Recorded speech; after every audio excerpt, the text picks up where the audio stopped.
हिमांक में अवनमन depression in freezing point. इसका भी एक ग्राफ बनेगा, देखो अवनमन डिप्रेशन इन फ्रीजिंग पॉइंट। तो यहाँ पे क्या होगा, सबसे पहले देखो मैंने ले लिया यहाँ पे सॉलिड सॉल्वेंट, मतलब कि मैंने ले लिया ठोस विलायक। ठोस विलायक मतलब आइस, बर्फ।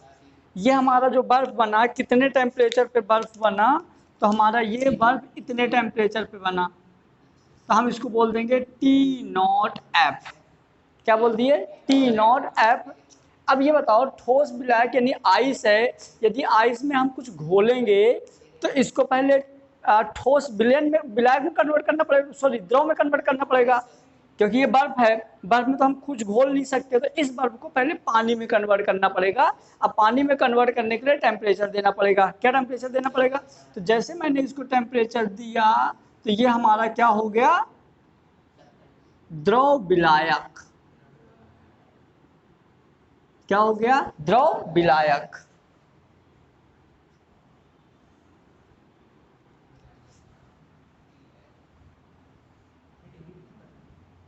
ठीक है, अब क्या होगा देखो, ये द्रव विलायक है, मतलब समझना, ये एक पोर्ट में हमने क्या लिया, पानी।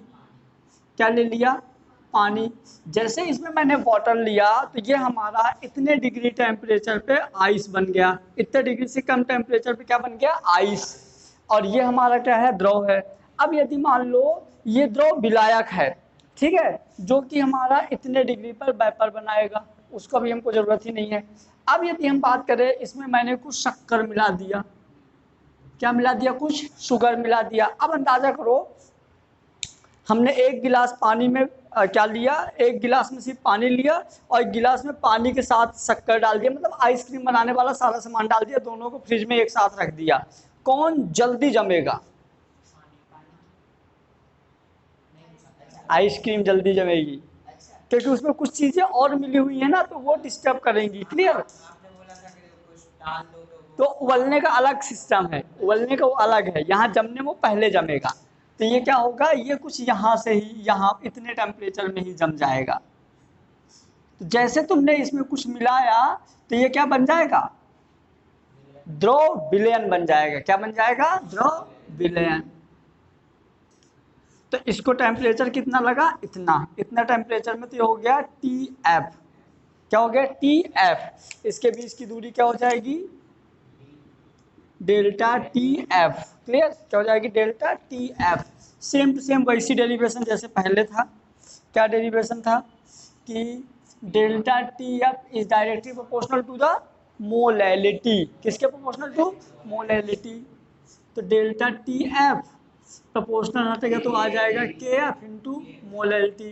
Delta TF equal to KF, molality का फार्मूला बोलो, weight upon molecular weight 1000 upon VML। ठीक है, sorry W, molality WA in kg। ये हो गया डेल्टा TB का। क्लियर। अब अकॉर्डिंग टू राउल्ट्स लॉ यहाँ पे क्या होगा, delta TF is directly proportional to vapour pressure directly proportional to mole fraction.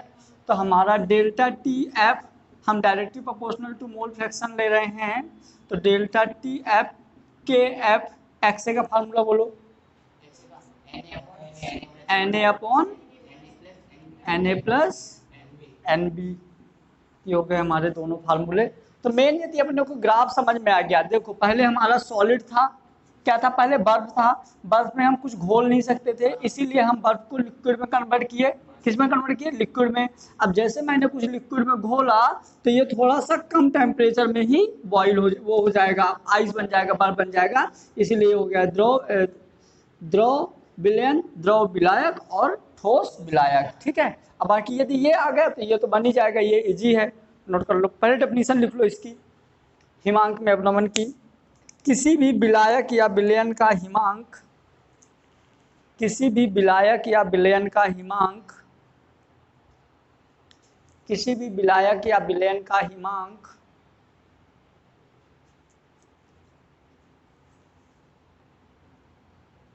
वह ताप है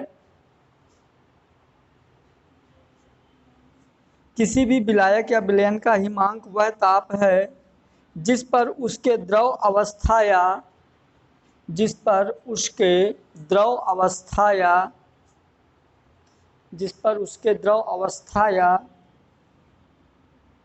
ठोस अवस्था का वाष्प दाब समान होता है।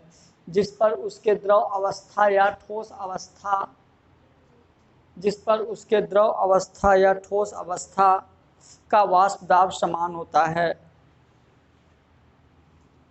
जिस पर उसके द्रव अवस्था या ठोस अवस्था का वाष्प दाब समान होता है।